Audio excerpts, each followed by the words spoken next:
So this is how it looks like. So I put 2 cans. Now 2 cans of evaporated milk.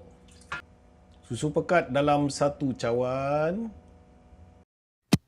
Awesome! Dapur awesome! Pada yang belum subscribe tu, sila subscribe. Terima kasih.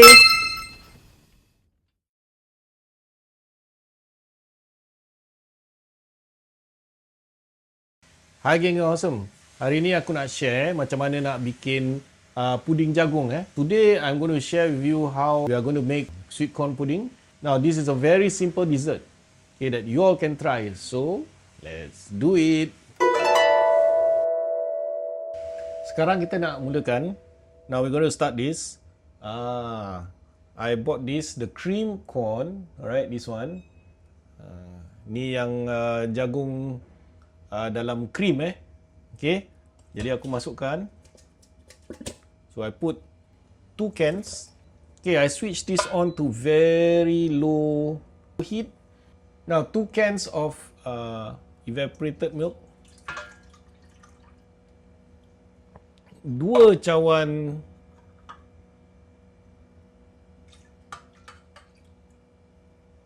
susu cair. Susu pekat dalam 1 cawan. 1 cup of condensed milk. I have 1 cup of sugar. 1 cawan gula. Masukkan. Dan 4 cawan air. 4 cups of water.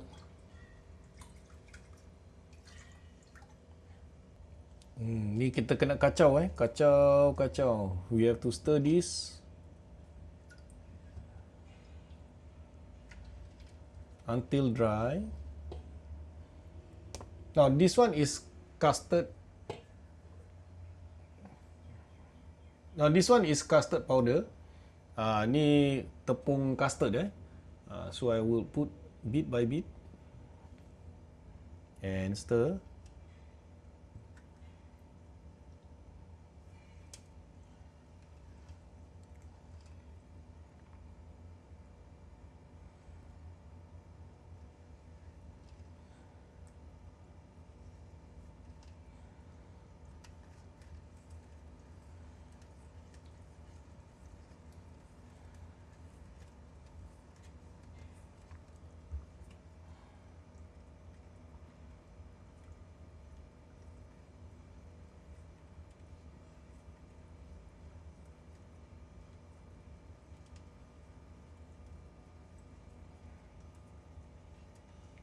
Now this is 2 cups of custard powder. 2 cawan Tepung custard ni 2 cawan.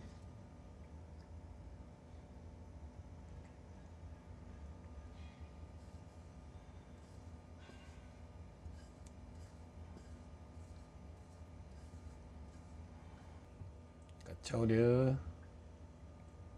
So we're going to cook this until it becomes creamy. Ni kalau nak nampakkan lagi cantik, boleh taruh pewarna kuning lagi sikit dalam 1 sudu besar. Some yellow color to make it even more yellowish. Sekarang dia dah mula pekat, tengok look at that.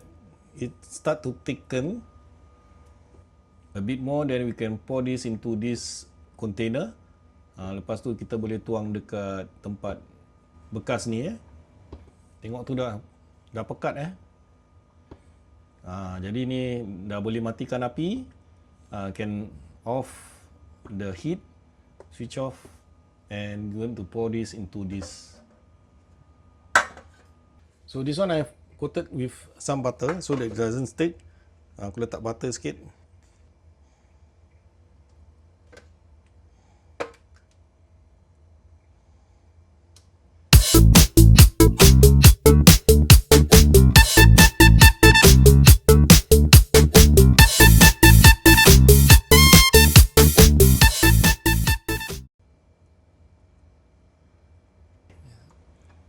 Sekarang biarkan let it cool, then after that keep in the fridge for about 1 hour. Actually the longer better lah. Kalau ni dah sejuk nanti, masukkan di dalam peti sejuk. Jadi dalam 1 jam atau lebih lah. Lagi sejuk lagi sedap lah. Jadi ni boleh simpan lah. I have left this for one night. Dah 1 malam so this is how it looks like. So the texture is very smooth, very soft.